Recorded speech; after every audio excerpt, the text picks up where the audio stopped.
savoir écouter et mettre en pratique. Voilà deux choses fondamentales dans la vie. Les pratiquer, tel est le défi. Parmi les 66 livres que contiennent la Bible, il y a un ouvrage entier qui nous appelle, qui nous conseille, qui nous exhorte à écouter l'instruction. C'est le livre des Proverbes. Et parce qu'il fait partie du canon biblique, cet ouvrage mérite toute notre attention. Pour la petite histoire, Salomon, le fils de David, est devenu roi d'Israël. Dieu va alors lui apparaître en songe et lui accorder une faveur. « Demande-moi ce que tu veux que je te donne. » Avouons que c'est une offre plutôt généreuse et déroutante à la fois. Qu'auriez-vous répondu à sa place? Mais la réponse est tout aussi incroyable. Au lieu de s'emballer et d'avoir des demandes plutôt démesurées, alors qu'il est roi et qu'il pourrait faire tout ce qu'il veut, Salomon va commencer par honorer Dieu et lui faire part de son manque d'expérience. Résultat, il va demander à Dieu un cœur sage.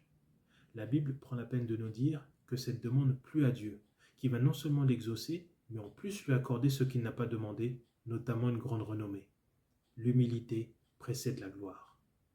Le livre des Proverbes est donc une compilation des réflexions de Salomon, ainsi que d'autres sages sur de nombreux sujets tels que celui-ci, la vie.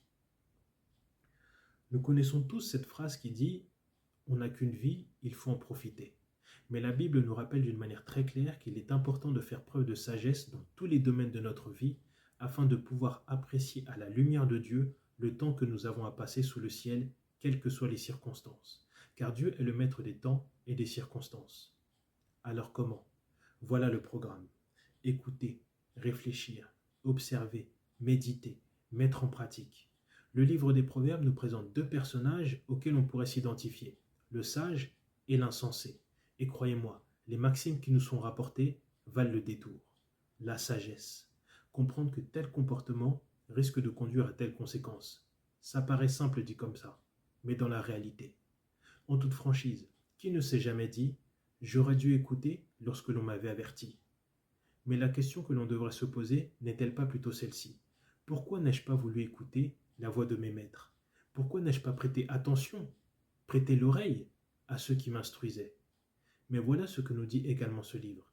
Écoute les conseils et reçois la leçon, afin que tu sois sage par la suite. Le sage, c'est celui qui reçoit l'instruction et qui fait preuve de discernement. Par opposition, l'insensé est celui qui refuse l'enseignement et qui n'en fait qu'à sa tête. Deux hommes, deux chemins et forcément deux destins. Même si nous sommes faillibles, la sagesse a la capacité de nous éviter certains malheurs. Elle peut aussi nous accorder une certaine clairvoyance afin de savoir mieux nous comporter dans différentes situations. Dis à la sagesse tu es ma sœur et appelle l'intelligence ton ami. Voilà un des principes qu'il serait bon d'appliquer tout au long de notre vie. Il y aurait tant de choses à dire, mais je préfère conclure avec l'introduction de cet ouvrage qui résonne comme un refrain tout au long du livre. La crainte de l'Éternel est le commencement de la sagesse. Les insensés méprisent la sagesse et l'instruction.